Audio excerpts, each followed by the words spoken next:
Zheng Guanzhang sukses memperpanjang catatan kemenangan beruntun mereka di pertandingan melawan IBK Altos. Zheng Guanzhang meraih kemenangan meyakinkan 3-0. Hasil ini membuat Zheng Guanzhang memperpanjang catatan kemenangan keduanya secara beruntun. Seperti inilah komentar fans Pink Spiders dan fans Korea. Zheng Guanzhang semangat. Peringkat kedua atau ketiga tidak ada perbedaan besar. Musim ini bagaimanapun juga selisih dengan peringkat pertama sudah cukup jauh. Jadi tidak mungkin naik ke peringkat pertama dengan usaha sendiri. Selain itu, selisih dengan peringkat 4 juga besar, sehingga babak playoff tambahan tidak akan diadakan. Jika sampai pertandingan ketiga, perbedaannya hanya apakah pertandingan playoff dimainkan di kandang atau tandang. Tim peringkat pertama Hankook sedang dalam performa sangat baik, sedangkan tim peringkat 4 IBK dalam kondisi lebih buruk dibanding Hyundai. Bagaimanapun juga, di babak playoff nanti, Zheng Guanzhang dan Hyundai pasti akan bertemu.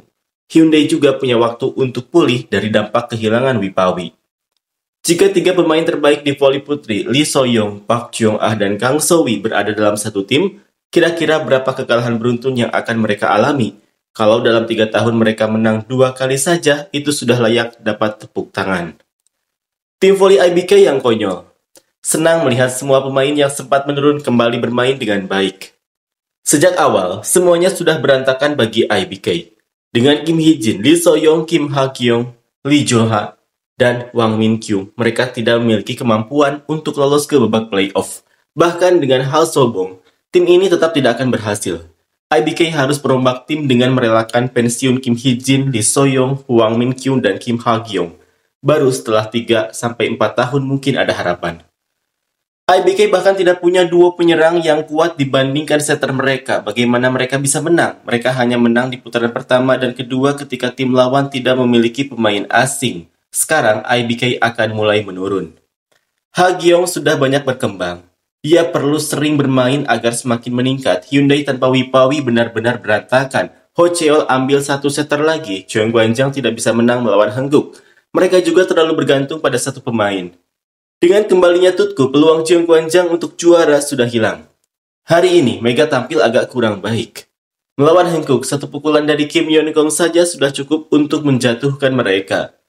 Tidak, sepertinya tidak akan jadi peringkat pertama. Apakah tidak kasihan dengan Victoria? Sepertinya dia dieksploitasi lebih parah daripada kerja kasar.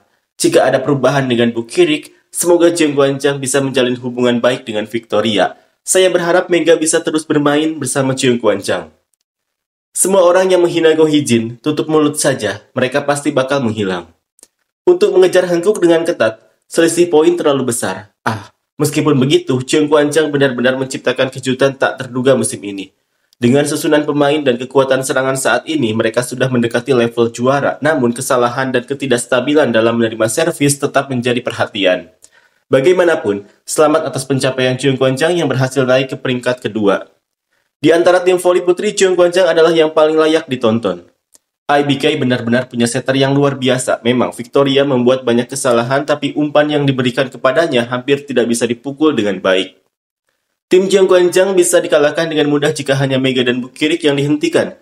Mereka terlalu bergantung pada satu pola serangan. Apakah mereka bisa menghentikan Hankook yang kini diperkuat oleh Tutku? Sudah kalah 2 kali berturut-turut, lalu kenapa masih menyebut Hankook? Jelas kalau mereka bertemu lagi, bakal kalah lagi. Ketika kalah dari Hyundai, terasa bahwa keterampilan Zheng Guanzhang agak kurang. Namun ketika kalah dari Hankook, tidak terasa seperti kalah karena perbedaan keterampilan. Hyundai adalah tim yang tidak memiliki kelemahan selain servis penerimaan Jeong Jion. Namun akhir-akhir ini mereka kesulitan karena pemain yang cedera. Agar tim bisa menang bukan hanya pelatih, tapi para pemain juga harus bermain dengan baik. Bisakah kita membuang Lee So-young dan Kim Hee-jin tahun depan? Saya pikir dia adalah penyerang murni. Apakah Mega mencapai 100% kesuksesan dalam menemukan pemain nomor 14? Mega, apakah kamu libero? Tutku sudah kembali, jadi Hankook akan memenangkan final kejuaraan. Karena aku tidak tahan melihat Go Hee-jin, aku akan mendukung Hankook saja. Tutku seharusnya bisa bermain hingga laga comeback, tapi kenapa terus memprovokasi? Harapannya adalah meminimalkan kesalahan. Kim Yeon-kong, Tutku, pitch block, dan opsi serangan, ini gila. Final kejuaraan antara Hankook dan Zheng Guanzhang sudah bisa dibilang pasti terjadi. Ini pasti akan sangat sengit. Satu pukulan dari Kim Yeon-kong, pemain kelas dunia Hankook, akan membuat mereka tumbang. Tapi tetap saja mereka tidak bisa mengalahkan Hankook. Hengkuk itu sempurna. Cheung Kwan-chang punya 2 penyerang utama, tapi Hengkuk punya 4 pemain yang bisa menyerang. Cheung Kwan-chang, ayo pergi mengalahkan Hengkuk. Pertahanan Mega sangat indah dan yang terbaik di dunia. Coba tonton ulang rekamannya.